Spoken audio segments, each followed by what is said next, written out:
Mr. Widemouth. Originally posted by Perfect Circle 35. During my childhood, my family was like a drop of water in a vast river, never remaining in one location for long. We settled in Rhode Island when I was 8, and there we remained until I went to college in Colorado Springs. Most of my memories are rooted in Rhode Island, but there are fragments in the attic of my brain which belong to the various homes we had lived in when I was much younger. Most of these memories are unclear and pointless, chasing after another boy in the backyard of a house in North Carolina, trying to build a raft to float on the creek behind the apartment we rented in Pennsylvania, and so on. But there is one set of memories which remains as clear as glass, as though they were just made yesterday. I often wonder whether these memories are simply lucid dreams produced by the long sickness I experienced that spring, but in my heart, I know they are real. We were living in a house just outside the bustling metropolis of New Vineyard, Maine, population 643. It was a large structure, especially for a family of 3. There were a number of rooms that I didn't see in the 5 months we resided there.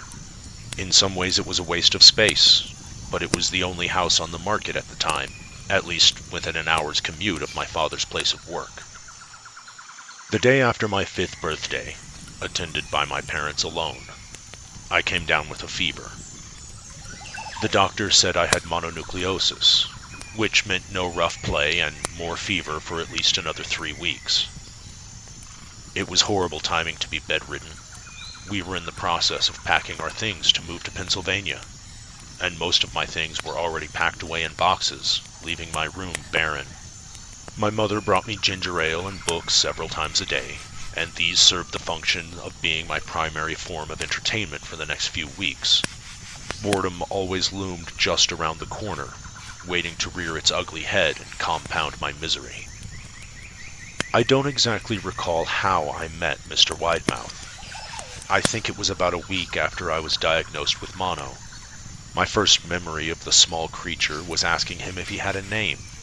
He told me to call him Mr. Widemouth, because his mouth was large.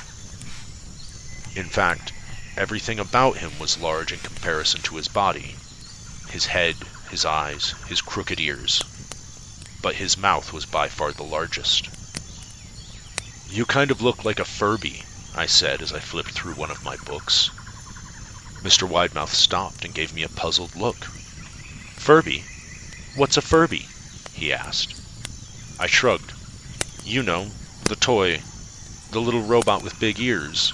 You can pet and feed them, almost like a real pet." "Oh." Mr. Widemouth resumed his activity. "You don't need one of those. These aren't the same as having a real friend." I remember Mr. Widemouth disappearing every time my mother stopped by to check in on me. "I lay under your bed," he later explained. "I don't want your parents to see me because I'm afraid they won't let us play anymore." We didn't do much during those first few days. Mr. Widemouth just looked at my books, fascinated by the stories and pictures they contained. The 3rd or 4th morning after I met him, he greeted me with a large smile on his face. "I have a new game we can play," he said. "We have to wait until after your mother comes to check on you, because she can't see us play it. It's a secret game." After my mother delivered more books and soda at the usual time, Mr. Widemouth slipped out from under the bed and tugged my hand. "We have to go to the room at the end of this hallway," he said. I objected at first, as my parents had forbidden me to leave my bed without their permission, but Mr. Widemouth persisted until I gave in. The room in question had no furniture or wallpaper. Its only distinguishing feature was a window opposite the doorway. Mr. Widemouth darted across the room and gave the window a firm push, flinging it open. Then he beckoned me to look out at the ground below. We were on the 2nd story of the house, but it was on a hill, and from this angle the drop was farther than 2 stories due to the incline. "I like to play pretend up here," Mr. Widemouth explained. "I pretend that there is a big, soft trampoline below this window, and I jump. If you pretend hard enough, you bounce back up like a feather. I want you to try." I was a 5-year-old with a fever, so only a hint of skepticism darted through my thoughts as I looked down and considered the possibility. "It's a long drop," I said. "But that's all part of the fun. It wouldn't be fun if it was only a short drop. If it were that way, you may as well just bounce on a real trampoline." I toyed with the idea, picturing myself falling through thin air only to bounce back to the window on something unseen by human eyes. But the realist in me prevailed. "Maybe some other time," I said. "I don't know if I have enough imagination. I could get hurt." Mr. Widemouth's face contorted into a snarl, but only for a moment. Anger gave way to disappointment. "If you say so," he said. He spent the rest of the day under my bed, quiet as a mouse. The following morning, Mr. Widemouth arrived holding a small box. "I want to teach you how to juggle," he said. "Here are some things you can use to practice before I start giving you lessons." I looked in the box. It was full of knives.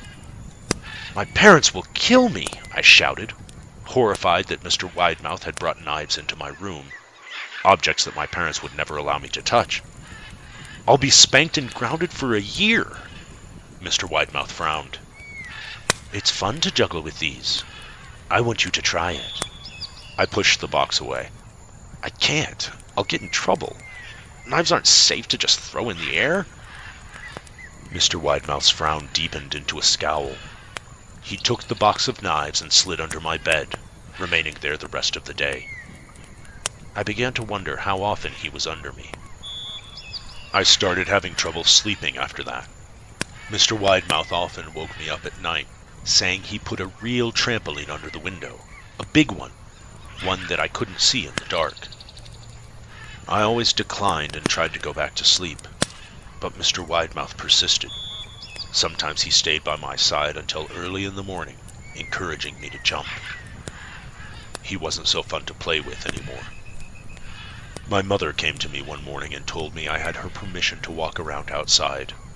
She thought the fresh air would be good for me, especially after being confined to my room for so long. Ecstatic, I put on my sneakers and trotted out to the back porch, yearning for the feeling of the sun on my face. Mr. Widemouth was waiting for me. "I have something I want you to see," he said. I must have given him a weird look, because then he said, "It's safe, I promise." I followed him to the beginning of a deer trail which ran through the woods behind the house. "This is an important path," he explained.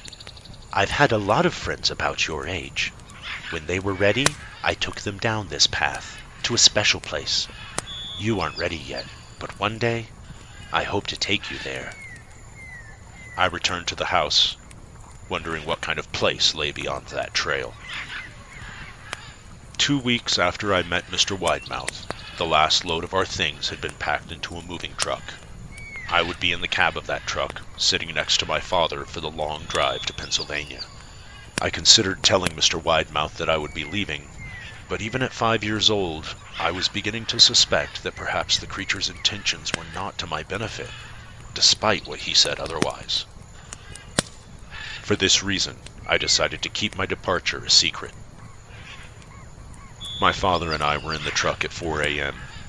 He was hoping to make it to Pennsylvania by lunchtime tomorrow with the help of an endless supply of coffee and a 6-pack of energy drinks.